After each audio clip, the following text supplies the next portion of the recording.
Tonight, the joint fight against extortion attempts terrorizing BC.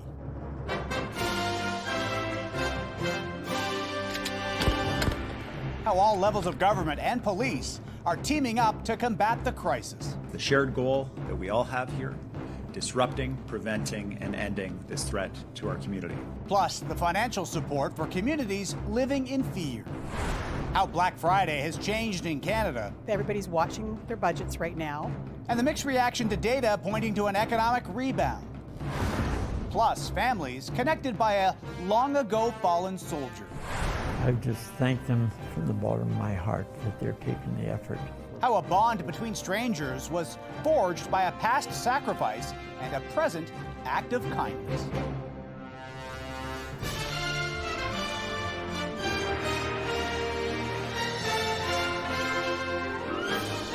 CTV National News with Heather Butts. Reporting tonight, John Venevali Rao.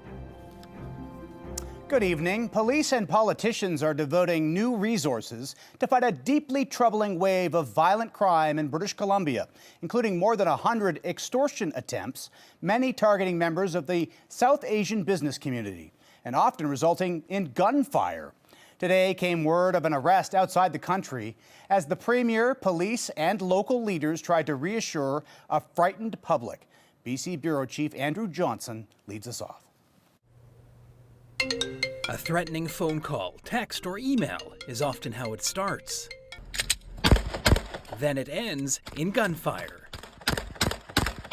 Extortion attempts against business owners that also get personal, terrorizing entire families. Know everything, like when my kids going outside, when they come back from the school, they have like every information.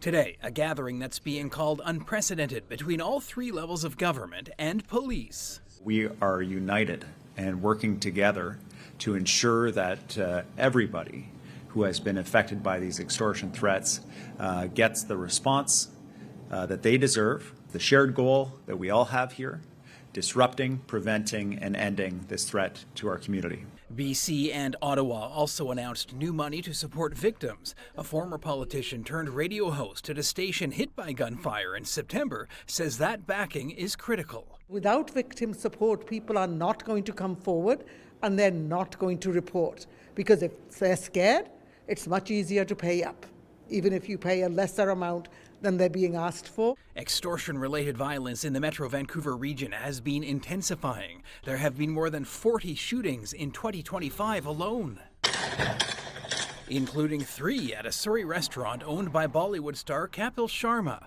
Today, the federal public safety minister confirmed an arrest in India of the alleged gang member Delhi police say planned those attacks. I am aware that there was an arrest made of an individual allegedly involved with an act in British Columbia. Ottawa has also announced $4 million in funding for a new task force focused on drugs, not extortion. But as the Premier noted, the gangs involved are often closely connected. Andrew Johnson, CTV News, Vancouver. To some developing news now, Airbus is recalling thousands of its planes in its global fleet, which may lead to disruptions for some travelers. The move is necessary because of a software change that has to be carried out before an aircraft's next routine flight. It impacts 6,000 of its A320 jets, roughly half of the Airbus global fleet.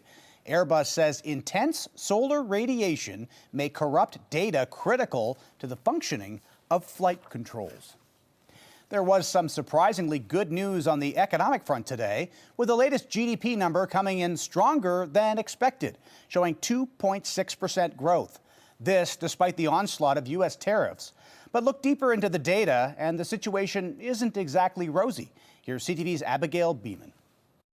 Hi, Ontario people. That's what we need to do, is support each other. Some say economic growth is proof months of Buy Canadian ads worked. We saw imports drop 2.2%, which is a huge decline in the amount of foreign goods that we're consuming here in Canada. And that's really what helped to propel the economy forward, along with some increasing government spending. Canada's real gross domestic product rose 2.6% on an annualized basis in the third quarter of 2025. Imports dropped 2.2% in that quarter, while exports climbed 0.2%, tied to the unresolved trade war with the United States. This puts aside kind of the recession talks or certainly the worries that we had about 2 negative quarters, but it doesn't really kind of take away the kind of, how should I say, concern that we have around the economy still. Statistics Canada says business investment was flat and household spending dropped slightly. The Prime Minister picks a positive spin and takes credit, posting the growth beat expectations and we're getting results. At the surface, the data looks good. It's positive. Scratching beneath the surface, what you see is that there is some prudence. Consumers are prudent. You see that in the way they've increased their savings. This economic snapshot coming ahead of the Bank of Canada's last interest rate decision of the year on December 10th. John? Thanks so much, Abigail, in Ottawa tonight. Consumer spending is a big indicator of economic health. Today, countless shoppers headed to the malls or turned to their laptops in search of the best Black Friday deals. Here's what some people in Toronto had to say about their spending during this holiday season. Although I do like a sale, the economy is not that great right now, so I'm really maximizing shopping today as much as I can. I'm trying to spend about the same as last year. It's a little harder with inflation, but trying to make it the best I can. I'm sticking to a budget. Are you trying to spread it out? A little bit, yeah. Trying to get really good deals, yeah. Things are a lot more than last year, so got to stretch things. Now, Black Friday used to be a weekend event enjoyed only by our American neighbors, but now it's nearly a month-long enterprise with retailers across Canada getting in on the action, hoping to lure bargain hunters. CTV's Annie Bergeron-Oliver now with the impact Black Friday is making on this side of the border. Every item on the shelves of Patty Taggart's toy store are carefully chosen. It's so great for fine motor skills. Each one designed to bring someone joy, especially during the holidays. We start in about May or June. We start looking at, what's available, what's going to be the trends. Like most retailers, Black Friday helps get people into her independent toy shop and kick off holiday sales. This week is definitely a busier week. It's sort of been a slow start to November, but I think it's just because people really like to put thought into what they're buying. Everybody's watching their budgets right now. So they're coming in and they're really looking at things and saying, okay, is this going to be something they're really going to like? Retail experts say the American shopping tradition of Black Friday, the day after U.S. Thanksgiving, took off in Canada around 15 years ago. It was a way to encourage Canadians to spend their money at home instead of going south of the border. Back then, it was a long weekend event. Now, it often lasts a month. If you're a retailer, the more times you can engage in shopping with your consumer by having daily deals or weekly deals, you can get them to spend more, perhaps at your store, than they would otherwise. For retailers, the longer sales period translates into more business. For consumers, the discounts result in much-needed savings at a time when most surveys say Canadians are looking to spend less and buy less than ever before. Part of it is that retailers realize that Canadians don't have the ability to spend like they used to, but still wanting to capitalize on consumer purchases, and so you have to meet shoppers where they're at. So that means greater discounts. Retail experts say those discounts are being offered earlier than ever before, and that's because Canadians are no longer waiting until late December to get their shopping done. Annie Bergeron-Oliver, CTV News, Ottawa. The pipeline agreement that the federal government struck with Alberta's premier this week is proving to be risky for the Prime Minister. A key cabinet minister, Stephen Guilbeault, has already resigned, and there could be more blowback in British Columbia and beyond. CTV's Judy Trinh takes a closer look at the risks and what might be coming next. For a project like that to come to reality, you'd have to make sure that there is social acceptance, certainly if it's going to BC. After 6 years in the Liberals' inner circle, Stephen Guilbeault quit as Minister of Culture, unable to stomach the Prime Minister's shift toward pipelines. Just hours after Mark Carney signed the Memorandum of Understanding with Alberta's Premier, Guilbeault resigned. He said several elements of the climate change action plan he worked on are about to be dismantled, including consumer carbon pricing, zero-emission vehicle standards, and the emissions cap on the oil and gas sectors. I'll disagree with the characterization that we're rolling things back when we've actually committed to strengthening the industrial carbon price, strengthening methane regulations, extending the methane regulation. Guilbeault will remain in caucus. Other Liberal MPs feel strongly about the environment. About 30 are part of a newly formed climate caucus. He's dedicated his life to climate issues, and it's completely understandable that he would stand on that principle. Does that mean that there's a cancer spreading through the caucus? Absolutely not. Guilbeault was also the Quebec lieutenant. Now Carney will have to find someone else to help him navigate the politics of La Belle Province. Mark Carney is not a Quebecer. Mark Carney is not culturally, linguistically in the flow of Quebec. He relies on that Quebec lieutenant. The Prime Minister must now focus on finding a new Minister of Canadian Culture, but he could also use this vacancy for a broader cabinet shuffle. John. All right, thanks so much, Judy. The reaction to that energy agreement is rippling across Alberta, far beyond the political arena and Indigenous groups. Oil and gas companies, along with ordinary Albertans, are weighing in. With more on that, here's CTV's Kathy Lee. A poignant moment in Calgary this week, the signing of the Memorandum of Understanding and a warm reception that followed signified the thaw of an often frosty relationship between Ottawa and Alberta's energy sector, the agreement resonating with many in this province. Great for the economy. It's a start in the process. The process may take years, but the MOU could unlock a pipeline for Alberta bitumen running through British Columbia and reaching buyers in Asia. Asia is the focus of growth, of oil demand growth. That means thousands of jobs and millions of dollars of business for the manufacturing sector. Despite the optimism, there's also opposition. It sets back climate progress. It's a blow to reconciliation, going against, the wishes of coastal First Nations. Indigenous approval and co-ownership and economic benefit for BC, just some of the terms needed to build the pipeline. Alberta must also increase its industrial carbon price to help lower methane emissions and build the Pathways Alliance carbon capture project. In exchange for Ottawa pausing its emissions cap and Alberta's clean electricity requirement and making an exemption to the federal tanker ban on the west coast. The list of criteria is making some question if the pipeline will actually be built. They have to get private money to invest in it, and that's going to be one of the big slowdowns. Because private investors are cautious after a decade of what they call punishing federal policy, impeding growth. What does a regulatory framework look like moving forward for investment to come back and confidence to come back for a proponent to step up? The plan is for Alberta to submit its official pipeline application and route by July 1st. If it's approved, in the best case scenario, shovels could be in the ground by 2029. Kathy Lee, CTV News, Calgary. Police in Surrey, BC are trying to track down a woman wanted for allegedly breaking into a hospital and making physical contact with babies who are sick. Officers alleged the suspect gained entry to the neonatal intensive care unit at Surrey Memorial Hospital on October 28th. She then allegedly removed her shirt, giving 3 babies skin-to-skin contact. The infants were not injured, and security was able to remove her from the property, but investigators have yet to determine her identity. Coming up, a new era in cancer research. This is what I think we've been trying to get, the point where we've been trying to get for decades. How scientists could be moving closer to unlocking personalized cancer treatments.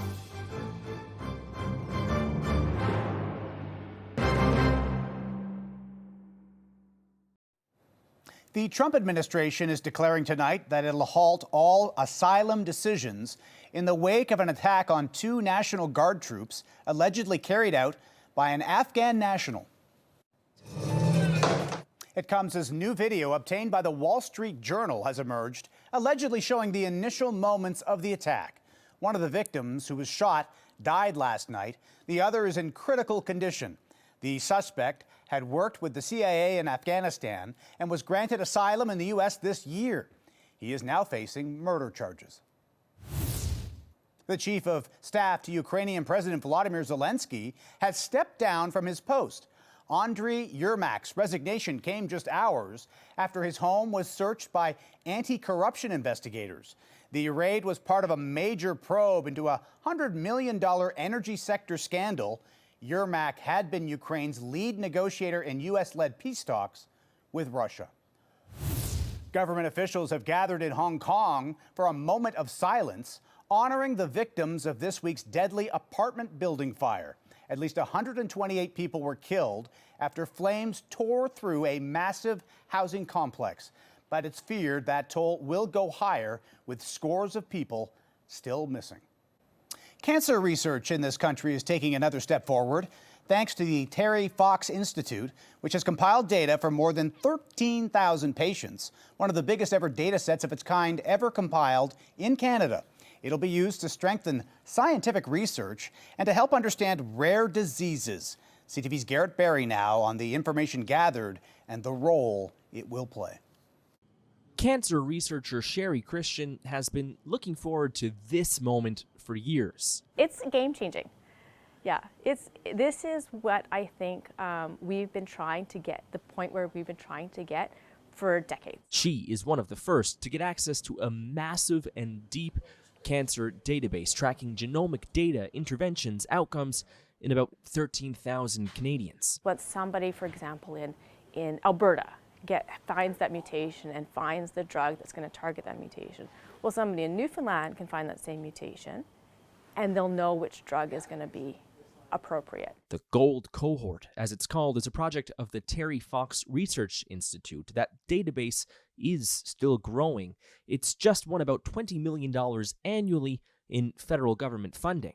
Canadians have to learn to be more self-sufficient, so we can't really rely on things being done in other countries. So we have to do that ourselves.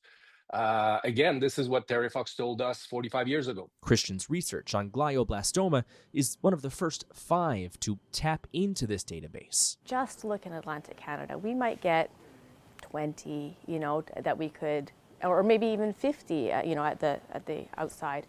But we're not going to get the hundreds that you really need to be able to dive into the data and find these patterns. It will be some time before this database is fully integrated in healthcare systems across the country, but it is a step towards what's called precision medicine, where an individual's genetic makeup is a key factor in determining what treatments are recommended for them.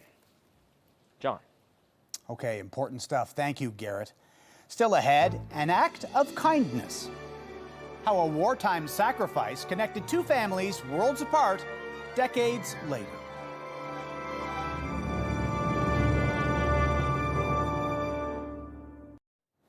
Canadian superstar Celine Dion is sharing an emotional U.S. Thanksgiving message with her fans. There's something so powerful about gathering with the people you love, whether around a full table, over the phone, or even just in your heart. Posted on social media, the singer stated the U.S. holiday is a good reminder to slow down, take a deep breath, and give thanks. Dion has been battling stiff person syndrome since 2022. To a remarkable story now about two families who were complete strangers, but are now connected through a simple act of kindness and a sacrifice made decades ago on a faraway battlefield. Here's CTV's Alison Bamford. And it says France and Germany, So. An afternoon with family. He sure sounds like the Clausens, doesn't he? Remembering a person they never got the chance to know. He must have been an extraordinary man. That man is their uncle, Corporal Peter Clausen, a young soldier in the Second World War. This is for participating in the war, actually, is what it was, wasn't it? Most of what his nephews know comes from photos, articles, and medals passed down to them. And not knowing the man personally, you just feel happy that there is a family member that did sacrifice their life for our freedom. Peter was killed in action while fighting in France in 1944. He was just 19. His remains are buried in a Belgian cemetery, the ending of their uncle's story as they knew it. But for this Belgian couple, it was just the beginning. We visit the graves a few times on a year, and then we take flowers, and then we say a little prayer. Danny Van Hefta and Sabina de Kraker adopted Peter Clausen's grave 2 years ago through an international program. They wanted the family to know his grave was being cared for. Perhaps it gives them some comfort that there are still people in Belgium that did not forget what they did. They posted this on Facebook, searching for any of Peter's relatives. It caught the attention of military historians, the Royal Canadian Legion, and eventually the family. I would be very proud to say that someone was looking after someone that was dear to our hearts. The families have connected online since, but more than that, it's renewed interest in Peter's story. When we did this research, it brought a lot of things back. I just thank them from the bottom of my heart that they're taking the effort. A small gesture honoring the biggest of sacrifices. Allison Bamford, CTV News, Swift Current, Saskatchewan. Still ahead, catching the holiday spirit. The inspiration behind a unique Christmas tree tradition taking root in New Brunswick.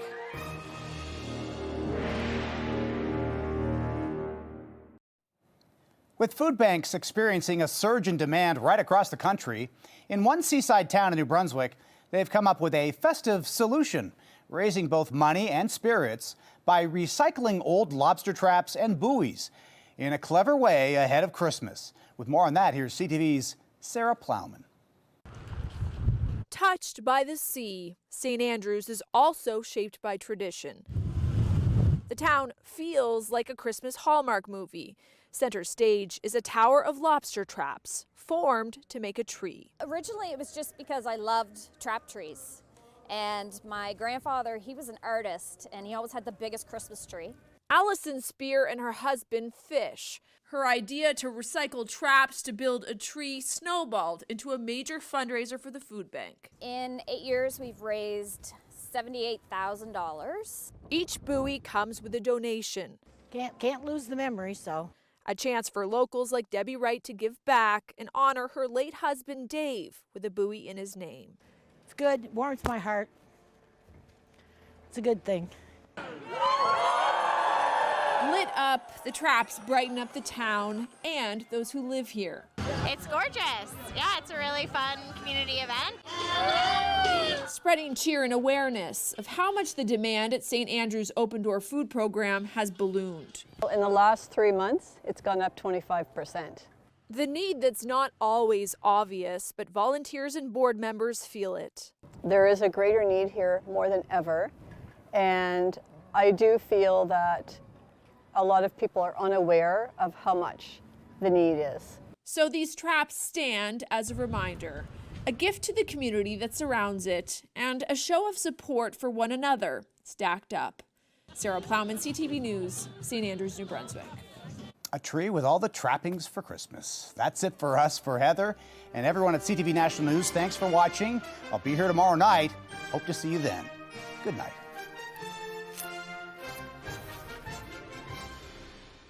Canada's #1 newscast for excellence in journalism. We begin tonight with breaking news. CTV National News with Omar Sachedina, winner of the Canadian Screen Award for Best National Newscast. Watch weeknights at 11.